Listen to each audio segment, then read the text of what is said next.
ఉల్లిబందు, ఉల్లిపాయ, పచ్చిమిరకాయలు కోసుకొని ఉంచుకోవాలి. ఉల్లిబందుని ఇంకా చిన్న చిన్న ముక్కలుగా చిటికెడు పసుపు, 1/2 టీ స్పూన్ ఉప్పు, స్పూన్ కారం వేసుకొని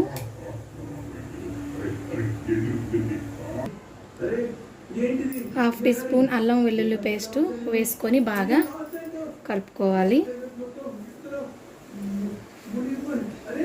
సొరల్ని బాగా ఉడికించుకున్నాక పై పొట్టు తీసేశాక ఇందులో ముళ్ళు ఉండదండి. ముళ్ళు వచ్చేసి ఇలా ఉంటుంది. అది కొంచెం స్కిప్ అయిపోయింది, అనుకోలేదు వీడియో తీద్దామని, అనుకోకుండా తీస్తున్నాను. అది మిస్ అయిపోయింది, ఏమనుకోవద్దు. ఈసారి ఏమన్నా దొరికితే పెడతా. ఈసారి వండినప్పుడు మీకోసం ట్రై చేస్తాను.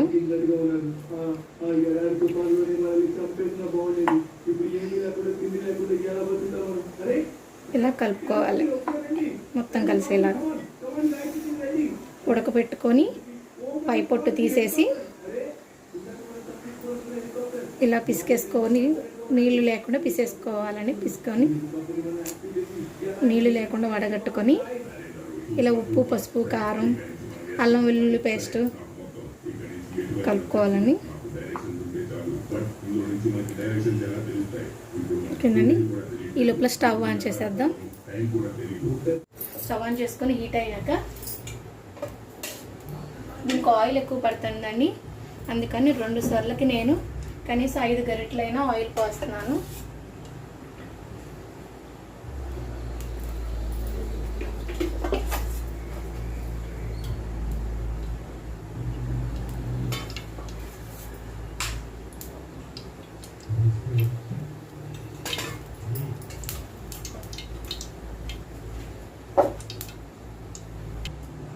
ఇందులో కొంచెం పచ్చెనపప్పు, 1/2 టీ స్పూన్ శనగపప్పు, పచ్చెనపప్పు వేసుకున్నాక సాయమినపప్పు కూడా వేసుకోవాలండి.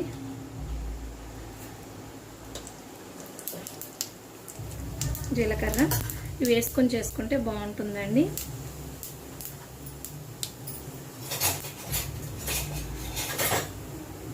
ఇవి కొంచెం వేగాక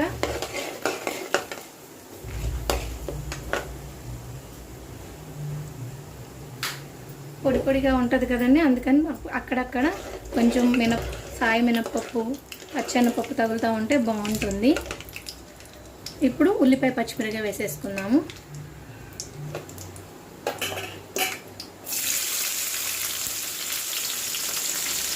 ఉల్లిపాయ, పచ్చిమిరపకాయ కొంచెం వేగాక ఉల్లిబందు కూడా వేసేసుకుందామండి.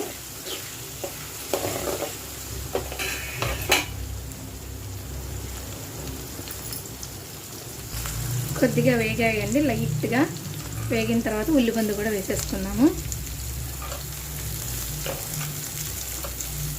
వేసుకొని జస్ట్ అలా కొద్దిగా వేసుకున్నాం, పచ్చివాసన పోయే వరకు.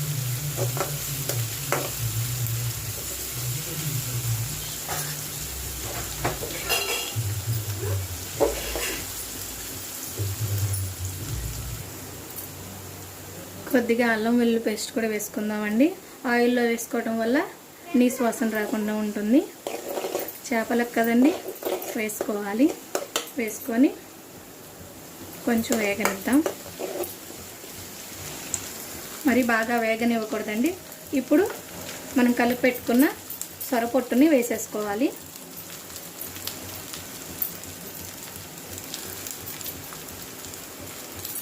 వేసుకొని కలుపుకోవాలి. చూసారా ఎంత ఆయిల్ వేసానో, ఆయిల్ మొత్తం పీల్చేసుకుందండి ఈ కూర. కొంచెం ఎక్కువ ఆయిల్ ఉండాలి దీనికి. ఇలా లో ఫ్లేమ్లో పెట్టుకొని, సిమ్లో పెట్టుకొని 5 మినిట్స్కి ఒకసారి తిప్పుకుంటూ ఉండాలి, లేకపోతే మాడిపోతుందండి. ఇప్పుడు మూత పెట్టేసేసుకుందాం.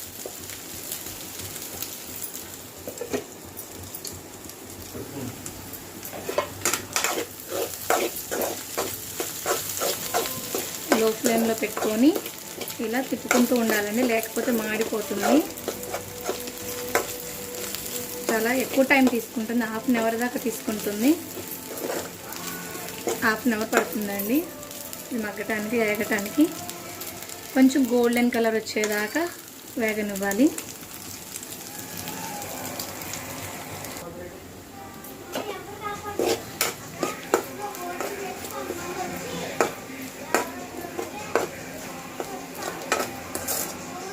ఇలా బ్రౌన్ కలర్లోకి, లైట్గా గోల్డెన్ కలర్లోకి వేయించుకోవాలండి. వేయించుకున్నాక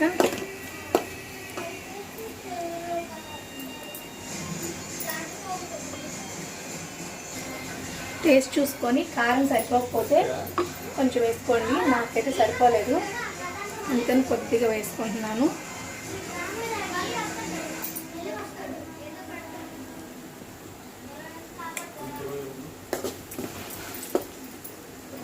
కారం ఎక్కువ తినేవాళ్ళు వేసుకోవచ్చు, 2 స్పూన్లు. నేనైతే స్పూన్ ఉన్నారండి వేసాను. ఇందాక ఆల్రెడీ 1 స్పూన్ వేసాను కదా ఫస్ట్, ఇప్పుడు 1/2 టీ స్పూన్ వేసాను.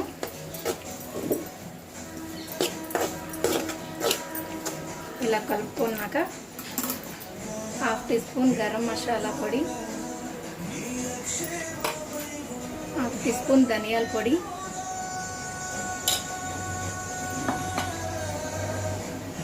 కొంచెం కొత్తిమీర వేసుకొని ఇక సర్వ్ చేసుకోవటమేనండి.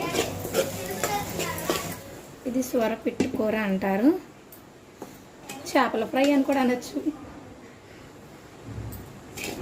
దీంతో పాటు సాంబార్ కానీ రసం కానీ కాంబినేషన్ అయితే సూపర్గా ఉంటుంది. ఇంకెందుకు ఆలస్యం, మీరు కూడా ఈ కర్రీని ట్రై చేసి టేస్ట్ చూసి ఎలా ఉందో చెప్పండి. ఈ వీడియో కనుక మీకు నచ్చినట్లయితే లైక్ చేయండి, షేర్ చేయండి, మర్చిపోకుండా సబ్స్క్రైబ్ చేయండి.